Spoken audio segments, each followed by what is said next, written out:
November Awami লীগের জনসমাবেশ রাজধানীর 0 point চত্বরে হওয়ার কথা থাকলেও সেখানে দেখা মেলেনি কোনো আওয়ামী লীগের। তবে সবার চোখকে ফাঁকি দিয়ে জনসমাবেশ করতে দেখা যায় রাজধানীর উত্তরাতে। একটি পোস্টে জানায়, 10 নভেম্বরের কর্মসূচি শুধুমাত্র একটি ফাঁদ ছিল, আর সে ফাঁদে পা দিয়েছে তারা। আমরা তো প্ল্যান বি এর জন্য প্রস্তুত হচ্ছি।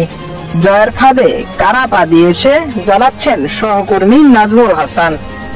আগস্টের কোটা বিরোধী ছাত্র আন্দোলন থেকে রূপ নেওয়া সরকার পতন আন্দোলনের এক দফা দাবিতে শেখ হাসিনা দেশ ছেড়ে ভারতে পালিয়ে যাওয়ার পর রাজপথ ছিল আওয়ামী লীগ শূন্য।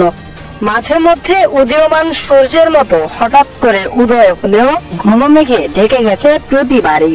তবে এবার ক্ষমতাচ্যুত প্রধানমন্ত্রী শেখ হাসিনা পুত্র সজীব ওয়াজের জয় ছক কষেছিল ভিন্ন পন্থায়।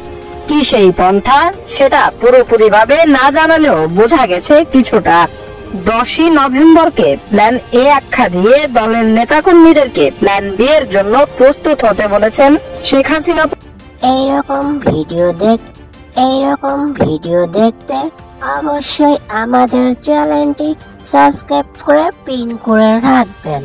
ধন্যবাদ, আবার দেখা হবে।